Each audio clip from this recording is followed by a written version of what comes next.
আবারও বিয়ে করলেন ক্রিকেটার আল আমিন। বন্ধুরা, বিস্তারিত জানতে ভিডিওটি না টেনে সম্পূর্ণ দেখতে থাকুন।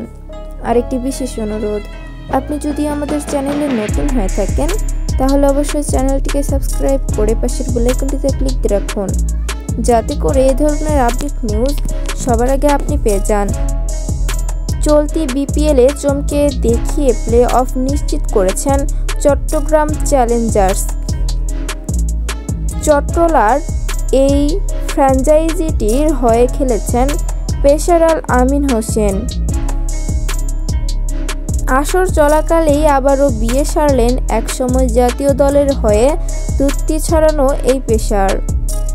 জানা গেছে, গতকাল শুক্রবার ফারজানা আক্তার প্রীতির সঙ্গে শুভ বিবাহ সম্পন্ন হয়েছে আল আমিনের। পাত্রীর বাড়ি কুষ্টিয়া। আগামী সোমবার ২৬শে ফেব্রুয়ারি নবদম্পতির বিবাহোত্তর সংবর্ধনা অনুষ্ঠানের কথা রয়েছে। এছাড়া আপাতত বিস্তৃত কিছু জানা যায়নি। এর আগে ২০১২ সালের ২৬শে ডিসেম্বর ইশরাত জাহানকে বিয়ে করেছিলেন আল আমিন।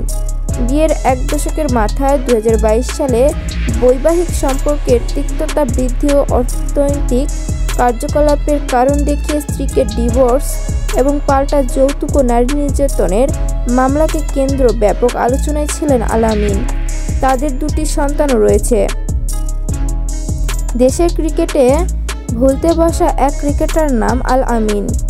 ৪ নম্বর জার্সিতে এই পেসার একসময় দেশের ক্রিকেটারের অবিচ্ছেদ্য অংশ ছিলেন। বিশেষ করে টি-20 ফরম্যাট বড় ভার্সার নাম ছিলেন এই পেসার। কিন্তু বোলিং অ্যাকশনের নিষেধাজ্ঞায় পড়ে হারিয়ে গিয়েছিলেন তিনি। যদিও দেশের ঘরোয়া ক্রিকেটে এখনও আল আমিনকে খুঁজে ফেরেন অনেকেই। চলতি বিপিএলে চট্টগ্রামের হয়ে গ্রুপ পর্বে ৯টি ম্যাচ খেলেছেন। উইকেট শিকার করেছেন ৮টি। বেস্ট ফিগার ঢাকার বিপক্ষে ৪ ওভার বল করে ১৫ রান দিয়ে ২ উইকেট পেয়েছেন।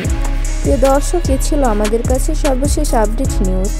পরবর্তী আরও আপডেট পেতে চ্যানেলটিকে সাবস্ক্রাইব করে পাশের বেল আইকনটিতে ক্লিক রাখুন। আর পুরো ভিডিওটি দেখার জন্য ধন্যবাদ।